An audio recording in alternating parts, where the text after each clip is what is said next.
வைகை அணையின் மீன்பிடி உரிமத்தை தனியாருக்கு விடப்பட்ட குத்தகையை ரத்து செய்ய கோரி 2 கிராம மக்கள் வைகை அணையில் நீரில் இறங்கி கருப்பு கொடி போராட்டம் நடத்தி வருகின்றனர். போராட்டத்தில் ஈடுபட்ட பெண்களை அவதூறாக பேசிய காவல் ஆய்வாளரை கண்டித்து கோஷமிட்டும் வருகின்றனர். தோடு மக்களை தேர்தலில் புறக்கணிக்கப் போவதாக கண்டன கோஷமும் எழுப்பி வருகின்றனர்.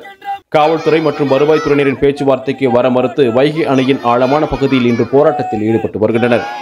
தேனி, மதுரை உள்ளிட்ட 5 மாவட்ட விவசாயிகளின் பாசனத்திற்கு குடிநீராகவும் விளங்கும் வைகை அணையின் கடந்த 60 ஆண்டுகால வரலாற்றில் வைகை அணை கட்டுவதற்கு நிலம் வழங்கிய அனைத்து சுற்றியுள்ள 18 கிராமங்களுக்கு மீன்பிடி தொழில் உரிமம் வழங்கப்பட்டு மீன்பிடித்து வந்தனர்.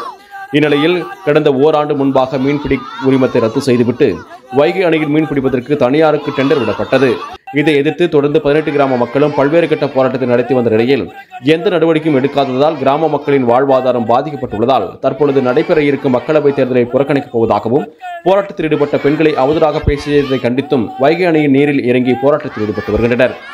மேலும் பேச்சுவார்த்தைக்கு வந்த காவல்துறை மற்றும் வருவாய்த்துறை அதிகாரிகளிடம் பேசாமல் தொடர்ந்து ஆழமான பகுதிக்கு சென்றவாறு தொடர்ந்து கருப்பு கொடியுடன் நீரில் இறங்கி தேர்தலை புறக்கணித்துவது தொடர்பாக ஈடுபடுவதாக கூறி வைகை அணை நீரில் இறங்கி தொடர் போராட்டத்தில் ஈடுபட்டு வருகின்றனர்.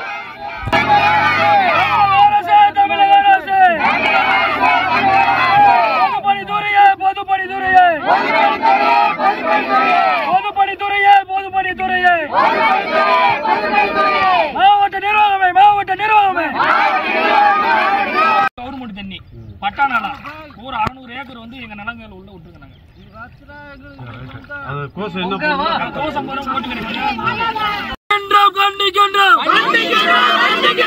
எதிரிகளுக்கு கண்டிக்கின்றோம். எச்சரிக்கை எச்சரிக்கை எச்சரிக்கை எச்சரிக்கை. தேர்தலை புறக்கணிப்போம். பாராளுமன்ற தேர்தலை புறக்கணிப்போம். தேர்தலை புறக்கணிப்போம். சாகும் வரை உண்ணாவிரதம். கண்டிக்கின்றோம் கண்டிக்கின்றோம் கண்டிக்கின்றோம். விடமாட்டோம் விடமாட்டோம். முழுவதும் விடமாட்டோம். சாகும் வரை விடமாட்டோம்.